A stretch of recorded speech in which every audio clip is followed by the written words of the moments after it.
18장, 사도행전 18장 24절부터 28절까지 있는 말씀 우리 같이 합독하시겠습니다. 시작. 알렉산드리아에서 난 아볼로라 하는 유대인이 에베소에 이르니 이 사람은 언변이 좋고 성경에 능통한 자라. 그가 일찍이 주의 도를 배워 열심으로 예수에 관한 것을 자세히 말하며 가르치나 요한의 침례만 알 따름이라. 그가 회당에서 담대히 말하기 시작하거늘 브리스길라와 아굴라가 듣고 데려다가 하나님의 도를 더 정확하게 풀어 이르더라. 아볼로가 아가야로 건너가고자 하므로 형제들이 그를 격려하며 제자들에게 편지를 써 영접하라 하였더니 그가 감에 은혜로 말미암아 믿은 자들에게 많은 유익을 주니 이는 성경으로서 예수는 그리스도라고 증언하여 공룡 앞에서 힘있게 유대인의 말을 이기리라. 아멘. 오늘도 함께 은혜 받기를 원합니다. 주의 사랑으로 살아갑니다. 인사를 나누십시오.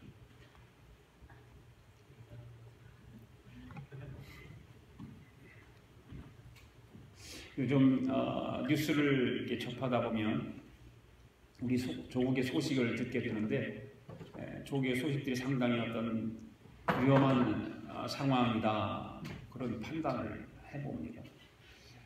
북한에서는 계속해서 장거리 미사일을 발사하고 무수단 미사일이라고 하는 것을 6번씩이나 발사하고 실패됐지만 요즘엔 또 성공했다고 막 긴장하고 있습니다.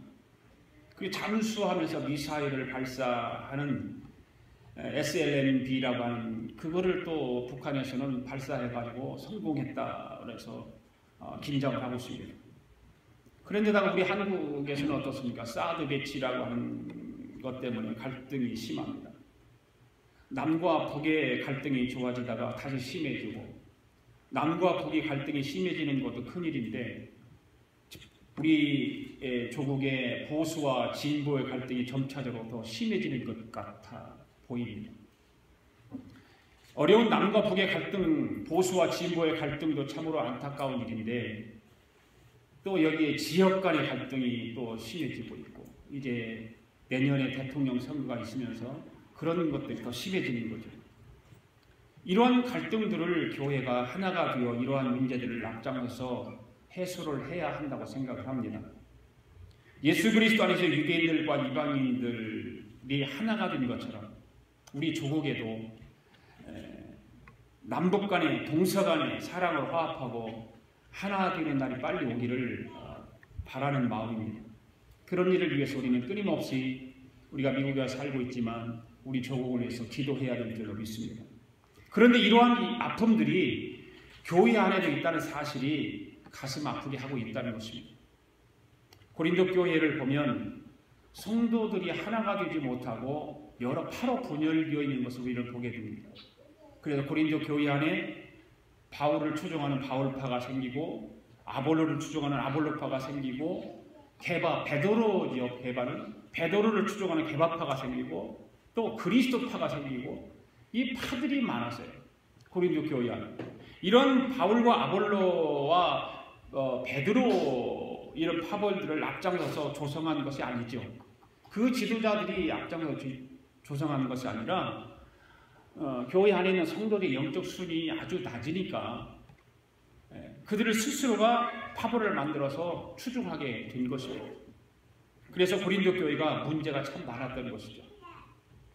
교회 안에는 오직 예수 그리스도파만 있어야 될 줄로 믿습니다.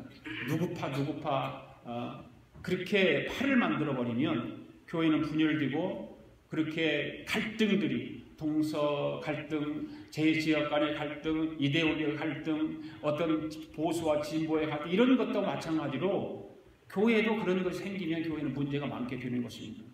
그런데 오늘 우리가 함께 읽었던 말씀 가운데 아볼로라고 하는 사람이 등장을 합니다. 여러분 아볼로라고 하는 사람은 잘 듣지 못했을 것입니다. 바울은 좀 압니다. 베드로도 좀 압니다. 그런데 아볼로라고 하는 사람은 좀 생소할 것입니다. 그런데 그를 추종하는 사람들이 아볼로파가 있다는 걸 보면 이 사람은 보통 사람이 아니었던 것 같아요. 아마 목사였던 것 같아요. 나중에 이제 고린도 교회를 담임하게 되잖아요. 그래서 아볼로 목사다 제목을 붙여서 말씀을 전하는데요. 그래서 오늘도 증인들의 이야기 60번째죠. 60번째. 오늘 본문의 말씀을 통해서 아볼로 목사가 어떤 사람인가, 아볼로가 어떤 사람인가에 대해서 우리가 강의하도록 합니다. 오늘도 우리 온 마음을 다해서 성령 하나님께서 들려주시는 그 귀한 하나님의 말씀에 귀를 기울이시고 또 경청하면서 은혜를 사모하고 성령 충만한 시간이 되기를 바랍니다. 첫째로 아볼로는 어떤 사람이었을까? 언변이 좋고 성경에 능통한 자였다. 24절 말씀 읽습니다. 시작. 알렉산드리아에서 난 아볼로라고 하는 유대인이 에베소에 이르니 이 사람은 언변이 좋고 성경에 능통한 자라. 자, 바울의 1차, 2차, 3차 전도 여행 한번 지도를 한번 볼까요? 지도 한번 보여주실래요? 앞에 지도에 있는 1차 전도여행 봅시다. 1차 전도여행 보면 여기는 아시아잖아요. 아시아에서 안디옥에서 시작해가지고 구브로스으로 가서 또 돌아서 루스라 더베로 갔다가 다시 이고니로 가서 안디옥으로 해서 여기는 무슨 안디옥? 여기가 수리 안디옥이라면 여기는 무슨 안디옥이죠? 네? 비시디 안디옥. 그죠? 그리고 거가 이탈리아를 거쳐서 다시 여기서는 구브로스를 거치지 않고 안디옥으로 가지고. 자, 2차 전도여행 봅시다.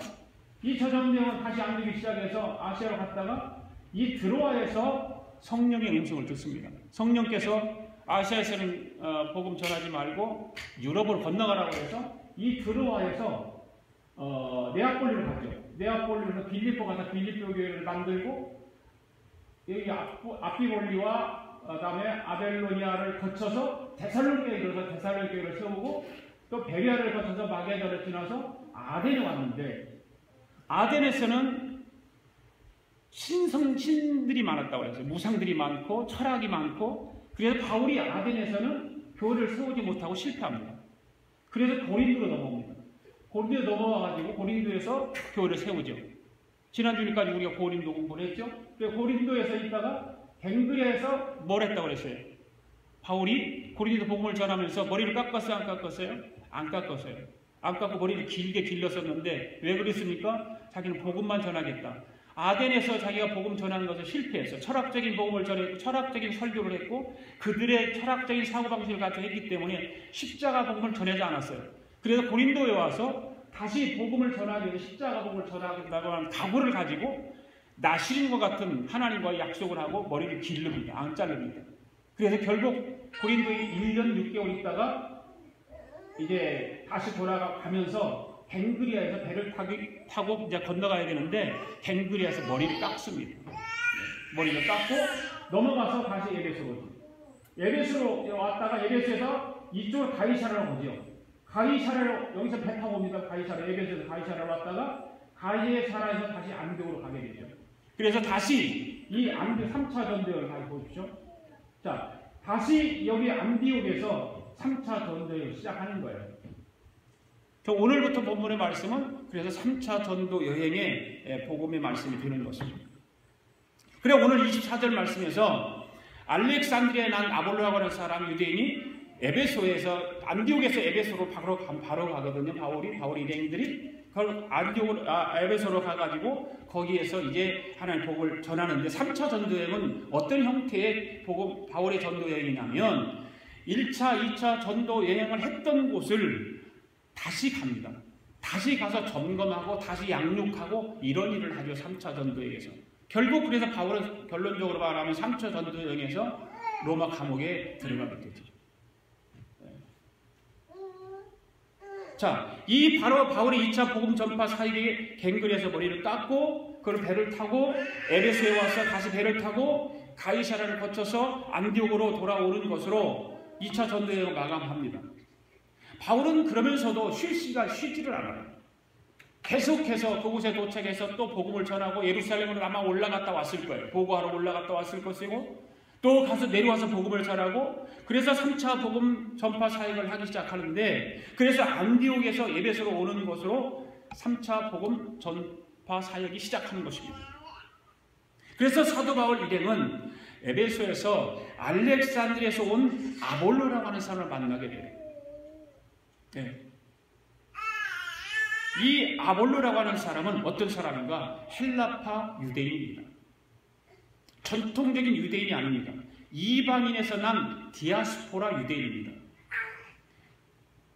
진호가 한국 사람인데 어디서 태어난 한국 사람이에요? 미국에서 태어난 한국 사람이에요. 마찬가지죠. 바로 아볼로라고 하는 사람들도 유대에서 태어난 것이 아니라 이스라엘에서 태어난 것이 아니라 디아스포라, 이방 나라에서 태어난, 그러니까 알렉산드리아에서 태어난 유대인인 것입니다. 그러니까 예루살렘이나 유대에서 태어난 사람이 아니라 이방 땅에서 태어난 사람이라는 거죠. 아볼로라고 하는 사람은. 이 사람은 그래서 오늘 본문에서도 뭐가 좋다? 언변이 좋다. 그리고 학문에 능한 자다. 개역 성경에는 학문에 능한 자다 이렇게 말합니다. 그래서 개역 개정판에서 번역을 하면서 언변이 좋은 사람이다 그렇게 바꿨죠. 그러니까 언변이 좋다, 학문에 능한 자다 같은 말이에요. 성경에 능통한 자였다. 그리고 성경에 능통한 자였는데 무슨 성경에 능통한 자였을까요? 구약 성경이죠. 구약 성경에 능통한 자였어요. 그 알렉산드리아는 유명한 학문의 도시입니다.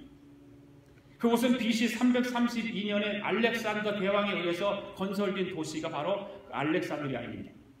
그 이름을 따서 만드는 거예요. 왕의 이름을 따라서 도시를. 바로 지금 이집트죠. 왜냐하면 구약 성경에서는 그것이 애굽입니다. 지금의 이집트 맨 북단에 있는 항구 도시입니다. 그리고 나일강에서 12마일밖에 안 돼요. 나일강은 누가 생각나요? 모세가 생각나잖아요. 모세를 나일강변에 띄웠던 이집트 왕의 바로 왕에게 발견됐잖아요. 공주에게. 바로 거기 12마일밖에 떨어지지 않은 대도시입니다. 2000년 전 당시로 돌아가면 세계에서 제일 큰 도시가 어느 나라일까요? 로마가 가장 컸습니다. 두 번째 큰 도시는 어느 도시인지 아닙니까? 오늘 본문에 나온 알렉산드리아입니다. 그리고 세 번째 도시는 어느 도시? 에베소입니다. 그 당시에 2000년 후로 돌아가면 이 로마, 알렉산드리아, 에베소 이 세 도시가 굉장한 영향력을 가지고 있었던 것입니다. 바로 헬라의 학문과 문화가 바로 이 알렉산드리아를 통해서 퍼져나갔던 거예요. 유명한 도시입니다. 특별히 유대 사람이 많고 공통어로 쓰는 언어는 헬라어였고, 그러니까 이런 생각을 한번 해보면 좋겠어요. 당시에 아주 중요한 세 가지 요소가 있었는데 그것은 종교는 히브리 종교, 헬라 철학, 로마 정치, 이 3세계가 딱 뭉쳐지면 엄청난 힘을 가지게 되는 거예요. 그래서 알렉산드리아는 그 세 가지가 함께 공존했던 도시다. 히브리 종교가 있었고 헬라 철학이 있었고 로마 정치의 어떤 파워가 그 알렉산드리아 도시에 형성되어 있었던 것입니다. 이런 학문의 도시에서 태어나고 자란 사람이 누구다? 아볼로다. 그래서 인격적으로는 또 인격적으로나 지식적으로나 당연히 좋은 영향을 받았겠죠. 아볼로가 언변이 좋았다고 합니다. 언변이 좋다라고 하는 말은 헬라어로 로기우스라고 하는 말이에요. 이 로기우스라고 하는 단어는 학문이 좋다, 그 다음에 유식하다 그런 뜻을 가지고 있습니다. 같은 말이에요. 그러니까 아볼로는 학문이 많은 사람이에요. 학위가 많았겠죠. 학문이 많다고 하는 건 학위가 많다는 얘기입니다. 그리고 유식한 사람입니다. 많이 배웠으니까 유식했겠죠. 아볼로가 유식하고 언변이 좋았지만 교만하거나 자기 자신을 다른 사람들 앞에서 자랑하지 않은 사람이 바로 아볼로라고 하는 사람입니다. 그는 배운 일반 학문이나 언변을 통해서 주의 일을 하는 데 있어서 많은 도움이 되었던 것 같아요. 왜 그러냐면 지금 에베소에서 회당에 들어가서 설교를 하는 거예요.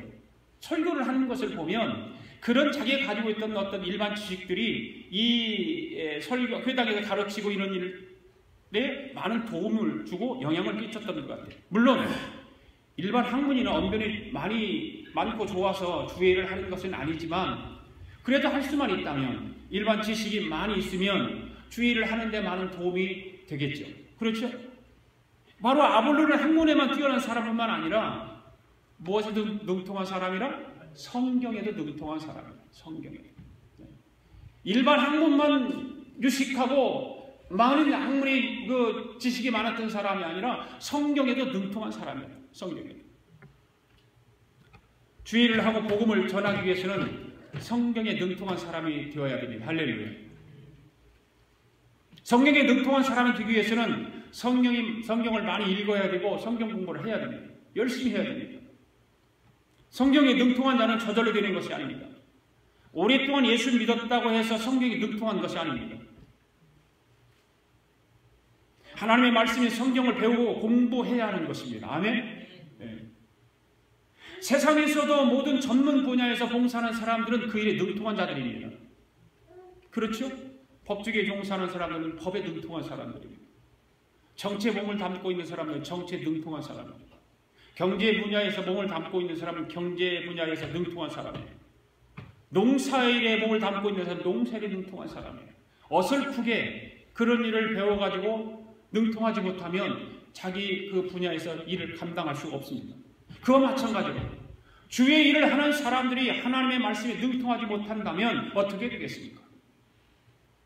주님께서 저와 여러분에게 사명을 부여해 주셔서 일꾼으로 삼아 주신 것은 하나님의 말씀에 능통해서 복음을 전파하는데 아무런 어려움이 없도록 하기 위해서입니다. 아멘? 우리는 모두가 드라이브를 합니다. 운전면허를 합니다. 그리고 운전면허증을 가지고 있습니다. 그런데 운전면허증을 가지고 있으면서도 운전이 서투르게 된다면 운전할 수 없는 것과 마찬가지입니다. 하나님의 말씀을 잘 모르고 하면서 목사가 된다고 한다면 어떻게 되겠습니까? 수많은 사람들의 영혼을 바로 병들게 만들 거예요. 성경에 능통하지 못한다면 설교하는 것도 들어보면 알잖아요. 어설프고 성도의 영혼을 병들게 만듭니다. 여러분, 그런데 목회자만 성경에 능통한 자가 되어야 한다고 생각하십니까?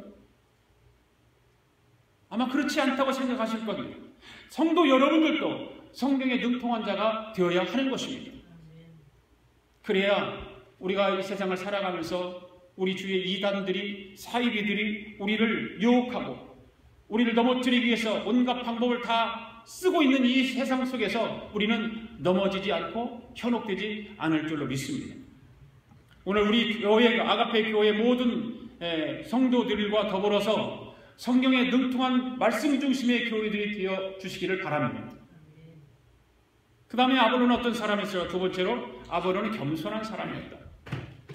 겸손한 사람이었다. 25절 읽겠습니다. 시작. 그가 일찍이 주의 도를 배워 열심으로 예수에 관한 것을 자세히 말하며 가르치나 요한의 침례만 알 따름이라. 아멘. 아볼로는 어릴 때부터 성경을 배웠습니다. 주의 도를 일찍부터 배웠습니다. 아볼로는 성경을 열심히 배웠습니다. 그리고 가르치고 전파했습니다. 참 열심히 있었습니다. 훌륭한 그리스도인입니다. 그런데 그게 한 가지 안타까운 점이 있습니다. 그것은 뭐냐? 바로 요한의 침례만 알 뿐이더라. 예수 그리스도에 대해서 알기는 아는데 예수 그리스도의 십자가의 복음을 모르는 거예요. 예수 그리스도의 어떤 그 부활에 대해서 모르는 거예요. 예수 그리스도가 이 땅에 재림주로 오시는 것을 모르는 거예요. 구약의 성경을 많이 읽으면 구약은 뭡니까? 예수 그리스도의 픽처예요.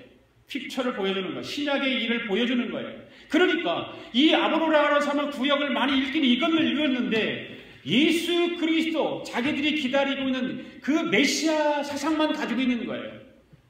그 십자가를 모르는 거죠. 십자가 복음에 알 수가 없는 것입니다. 그냥 요한의 침례만 알고 있습니다. 그러니까 요한이 많은 유대인들에게 베풀었던 그 물침례만 알고 있는 거예요. 예수님이 오셔서 성령을 너에게 보내주시겠다고 했던 그 성령에 대해서는 전혀 알지 못하는 거예요. 그러니까 성령 침례를 모른다 그 말입니다. 침례 요한이 주는 물침례도 중요하지만 성령 하나님께서 주시는 성령 침례는 더욱 중요합니다. 아멘. 네. 그런데 아볼로는 더 중요한 것을 알지 못했다 그 말이에요. 일찍부터 성경 배우기는 배웠습니다. 지식적으로나 이론적으로나 성경에 대해서는 아주 능통합니다. 그렇지만 그러나 아직 뜨거운 은혜의 체험을 하지 못했다는 것입니다. 성령 침례도 받지 못했다는 것입니다.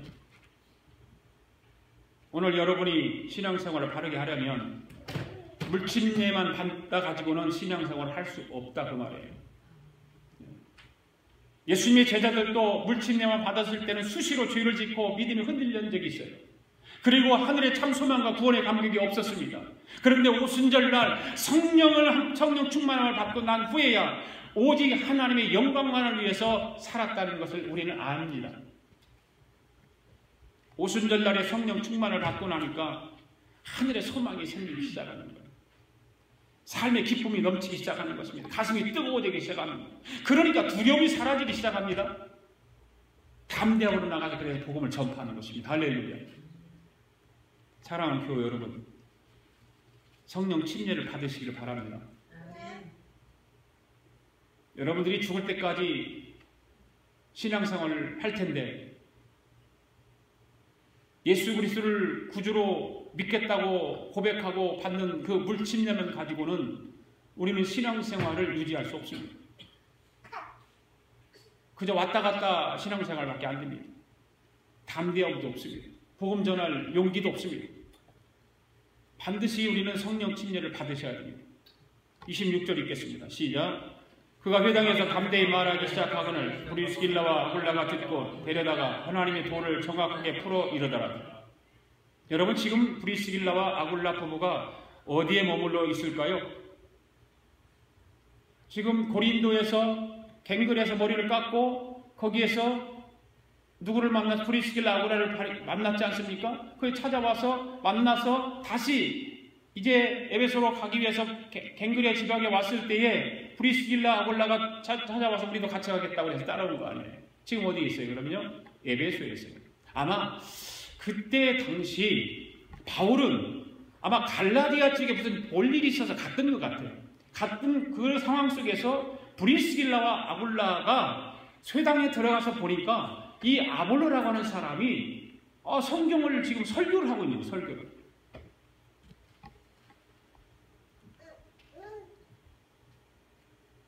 그런데 설교를 하는 내용을 들어보니까 다른 예수 그리스도의 십자가 복음에 대해서는 하나도 말을 하지 않는 거예요. 그냥 오직 요한의 침례에 대해서만 이야기하는 것입니다. 이 아볼로는 그게 이제 신앙의 어떤 문제가 있었던 거죠. 침례만 알고 있었습니다. 성령 침례에 대해서는 몰랐습니다.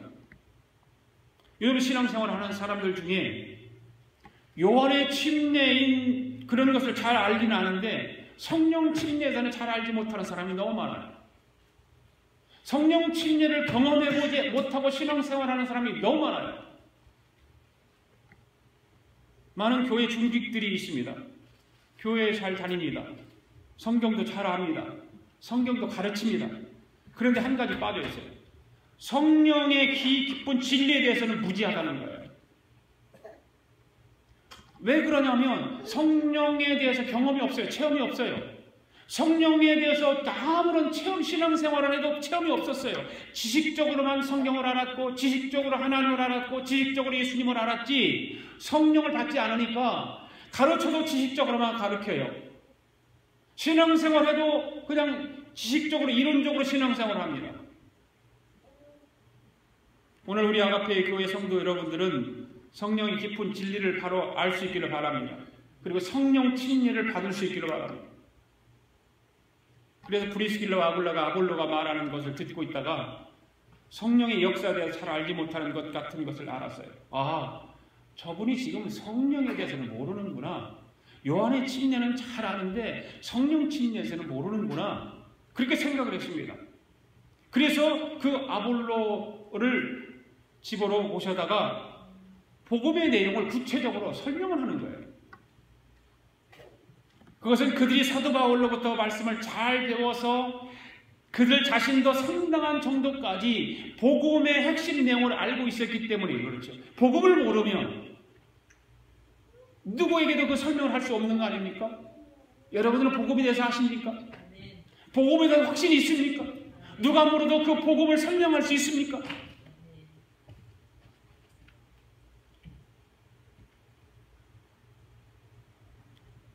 이 브리스길라와 아굴라는 열심도 있었지만 말씀 지식에도 정통적인 체험을 한 사람이에요.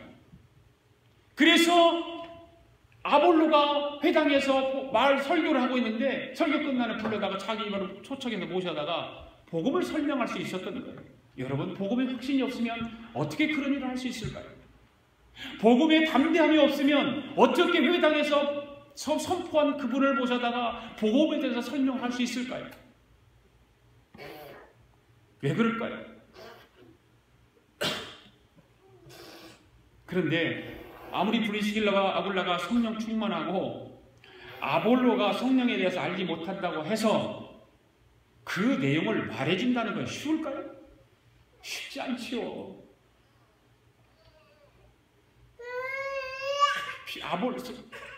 브리스길라 아굴라는 지금 신분으로 따지면 뭡니까? 평신도. 신분으로 따지면 아볼로는 강단에 지금 말씀을 선포한 사람이 누굽니까? 목사예요. 아볼로는 지금 목회자 신분을 가졌다는 것입니다. 여러분 한번 생각해 보십시오. 목회자가 평신도를 향해서 말씀을 전하고 성경 공부를 하는 것은 자연스러운 일이잖아요. 그런데 평신도가 목회자를 상대로 말씀을 전하고 공부를 가르친다는 것은 참으로 어려운 것 아닙니까? 그게 있을 수 없는 거죠. 평신도가 목사를 앉혀놓고 성경을 가르친다? 왜 없어요? 그럴 수가 없는 거예요. 그거는.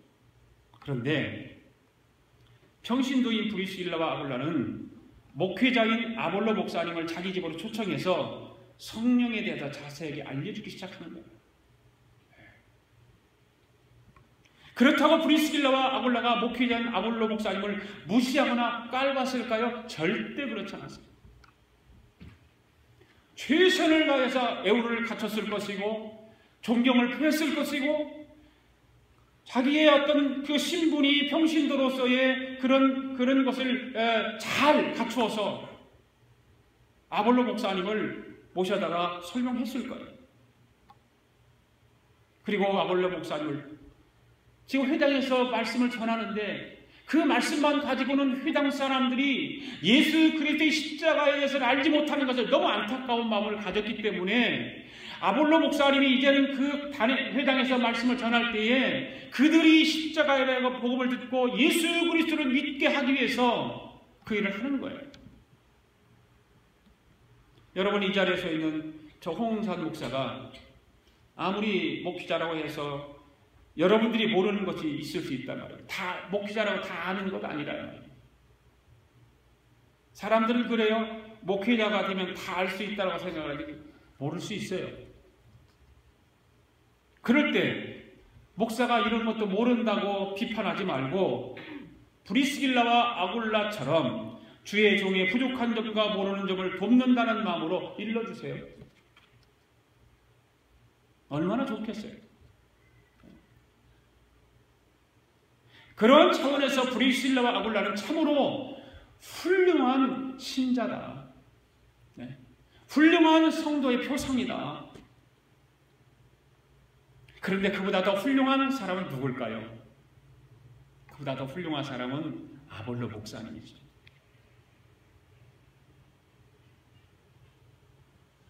아볼로 목사님은 브리스길라와 아굴라 부부가 말씀을 풀어서 일러준 그것을 기분 나쁘게 듣지도 않았고 기분 나쁘게 생각하지도 않았어요. 그리고 겸손하게 받아들입니다. 겸손하게 받아들여요. 언변이 좋을 정도로 학문과 성경에 능통한 아볼로 목사님이 교만하지 않고 누구에게서든지 배우고자 하는 겸손함을 가진 훌륭한 목사님이었다. 우리 아가페 교회 공동체는 부족한 목회자의 부족한 부분을 채워주는 여러분들과 함께 겸손한 마음을 가지고 앞으로 나가게 된다면 우리 아가페 교회는 하나님을 기뻐하시는 교회가 될 줄로 믿습니다. 세 번째로 아볼로는 어떤 사람이었을까? 믿는 자에게 유익을 주는 사람이었습니다. 27절 28절 있습니다. 시작. 아볼로가 아가야로 건너가고자 하므로 형제들이 그를 격려하며 제자들에게 편지를 써 영접하라 했더니 그가 감에 은혜로 말미암아 믿은 사자들에게 많은 유익을 주니 이는 성경으로서 예수는 그리스도라고 증언하여 공중 앞에서 힘있게 유대인의 말을 이기미러라. 아멘. 브리스길라와 아굴라가 바울로부터 배운 하나님의 도를 겸손하게 풀어서 아볼로 목사님에게 설명해 주었습니다. 그때 아볼로 목사님은 그 말씀을 기쁘게 받아들입니다. 거부하지 않습니다. 인상도 찌푸리거나 기분 나쁘게 듣지 않습니다. 그리고 아볼로 목사님이 고린도가 속한 아카야 지방으로 가려고 할 때에 고린도 교회를 그냥 두고 떠나와서 아쉬움을 가지고 있었던 이 브리스길라와 아굴라 부부가 고린도 교회 담임 목사로 아볼로를 추천하는 거예요. 그리고 나서 그래서 아볼로가 고린도 교회의 초대 목사님이 됩니다. 특히 해박한 성경 지식과 언변으로 예수님 그리스도라고 증거하면서 공중 앞에서 유력하게 유대인들의 말을 이겼다. 그래서 사도 바울이 떠난 후에 고린도 교회에 성장에 큰 역할을 했던 사람이 바로 아볼로 목사님이었습니다. 결국 아볼로 목사님은 고린도 교회 초대 감독이죠. 사랑하는 교우 여러분, 브리스길라와 아굴라가 아볼로 목사님에게 성령 침례에 대해서 알려주게 된 동기는 무엇일까요? 바로 사도 바울로부터 배운 해박한 말씀 지식이 있었기 때문입니다. 할렐루야. 이 장면을 보면 말씀 지식이 얼마나 중요한가를 우리는 깨닫게 되는 것입니다. 말씀이 지식이 없으면 우리는 한마디 복음도 전할 수 없을 뿐만 아니라 누구에게도 가서 예수 그리스도 말할 수 없다는 거예요.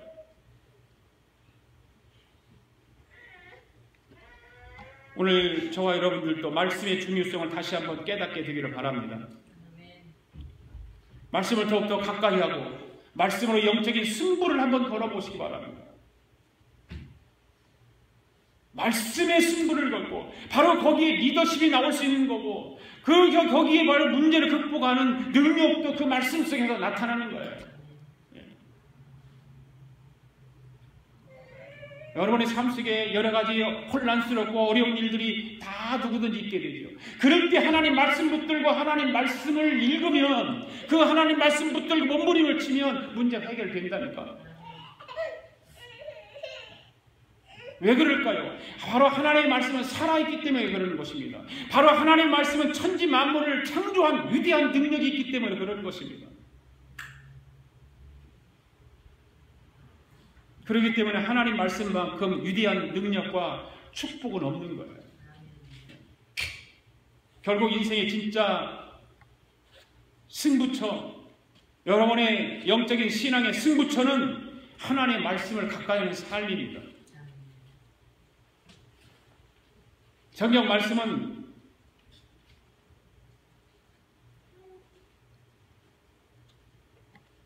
성경이 몇 권으로 되어 있어요? 66권으로 되어 있어요. 이것을 좀 현대말로 하면 하나님의 연애 편지와 같다. 이 66권, 이 66분의 편지를 배달을 하는데 몇 년이 걸린 줄 아세요? 1600년이 걸렸어요. 몇 명이 이 편지 배달부가 몇 명이 동원됐어요? 40명이 동원됐어요. 하나님의 그 연애 편지를 1600년에 걸쳐서 40명의 배달부가 전달한 거예요. 그 사랑의 편지를 보내면서 하나님은 사람의 영혼을 만나기를 원했던 거예요. 하나님과 영혼의 터치를 하기를 원했던 거예요. 그래서 만나게 된 장소가 어디냐? 교회라는 것입니다. 할렐루야. 그리고 거듭난 성도가 교회에서 말씀을 통해서 하나님의 사랑의 음성을 듣고 들으면 들을수록 더욱더 말씀을 가까이 하게 되고, 그래서 혼자서 매일 일정 시간 시간을 정해놓고 말씀 읽는 그 시간을 만들어가고, 오늘 저와 여러분들은 신앙생활 하면서 그러한 시간들을 만들고 그러한 신앙의 경험이 있느냐고 말입니다.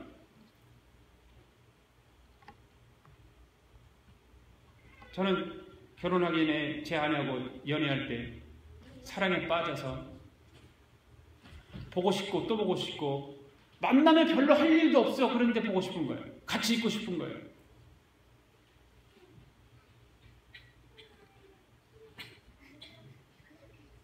사랑하면 바로 그런 거죠. 계속 만나고 싶은 거야. 또 만나고 싶고, 또 뭐 그냥 할 말 없는데, 별 말도 아닌데, 중요한 말도 아닌데, 그냥 만나고 싶은 거예요. 그처럼 하나님을 사랑하면 하나님 말씀을 가까이 하게 되고, 더 나아가서 하나님 말씀대로 살려고 하는 것입니다. 아멘. 여러분, 하나님을 사랑하십니까? 네. 그러면 연애할 때 그 사랑을 좀 하나님한테 좀 쏟아 부어보세요. 신명기 28장을 보면 말씀에 순종하면 세계에서 가장 뛰어나게 하신다고 약속하고 있지 않습니까? 말씀에 순종하면 세계에서 가장 뛰어나게 해주신다. 들어가도 복을 받고 나가도 복을 받고 하나님께서 그렇게 해주신다. 이 말씀하고 있는 거예요. 여러분, 하나님의 말씀 속에는 인간의 생사화복과 관련된 모든 원리가 그 안에 다 들어있습니다. 여러분 스스로가 하나님의 말씀을 바꾸지 마십시오. 하나님의 말씀을 변질시키지 마십시오. 하나님의 말씀을 배울 때 인간의 머리로 너무 계산하지 마십시오. 젊은 사람들 말로 하면 통박대지 마십시오. 하나님 말씀을 통박대면 하나님이 기뻐하실까요? 아닙니다.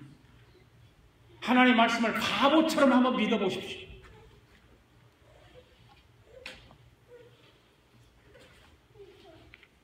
28절 말씀 다시 보십시오. 이는 성경으로서 예수는 그리스도라 증언하여 공중 앞에서 힘있게 유대인의 말을 이기미러라. 아멘. 이 말씀 무슨 말씀입니까? 성령의 역사가 있었다 그 말입니다. 똑같은 말이라도 성령의 능력이 있는 사람의 말과 성령의 능력이 없는 사람의 말은 틀린 것입니다.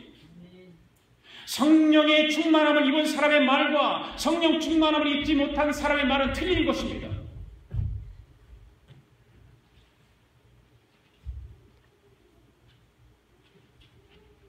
설득은 시킬 수 있지만 변화는 없는 것입니다. 고린도전서 3장 4절에서 9절까지 보면 바울과 아볼로에 대한 말이 나옵니다. 바울은 심었고 아볼로는 거두었다. 바울은 씨를 뿌리고 다녔고 아볼로는 열매를 맺고 다녔다는 것을 보면 아볼로 목사님이 고린도에서 가서 열매를 많이 맺었던 것을 우리는 알 수 있어요. 처음에 고생 많이 했죠. 아볼로 목사님이 고린도에 가서 여러분들 아볼로 목사님에서 이렇게 좀 공부를 해보면 아볼로 목사님이 고린도에 가서 여전히 브리스길라와 아굴라를 통해서 예수 그리스도의 십자가의 복음을 잘 듣고 배워서 간틈에도 불구하고 가서 여전히 요한의 침례만 전하는 거예요. 나중에 가서 복음을 증거하면서 크게 성장하는 그런 과정들을 보게 되죠. 오늘 이 자리에서 함께한 예배하는 성도 여러분, 여러분이 예수님을 모른다고는 생각하지 않아요. 여러분들이 요한의 회개의 침례를 모른다고도 말하지 않아요. 그러나 성령 침례를 안 받으신 분들은 사모하세요. 성령 침례를 한 번도 경험하지 못했다면 그 성령 침례 받기 위해서 기도하세요. 성령 침례를 받지 못하면 여러분들 평생 미지근한 신앙생활을 할 수밖에 없어요. 평생 여러분의 지식과 상식과 이론으로밖에 할 수 없어요. 다른 사람이 설명을 할 수 있어요. 말할 수 있어요. 그러니까 변화는 없어요. 성령의 능력이 한번 붙잡힌 바 되지 않은 사람은 그 능력에 붙잡힌 바 되기를 사모할 수 있기를 바랍니다. 내가 기왕 예수 믿는데 한번 성령의 능력에 한번 붙잡혀야 되지. 내가 붙잡히기를 원합니다. 하나님 나를 도와주세요. 그때 저와 여러분은 더 능력 있는 그리스도인들의 증인이 될 줄로 믿습니다.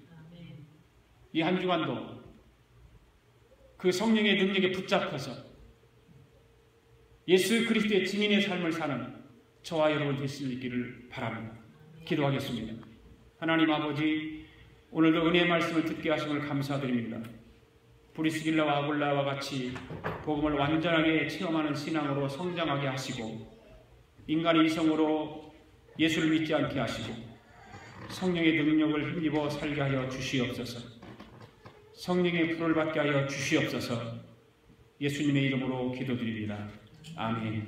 우리 다 일어나서 함께 찬양 부릅니다. 살아계신 하나님.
사랑해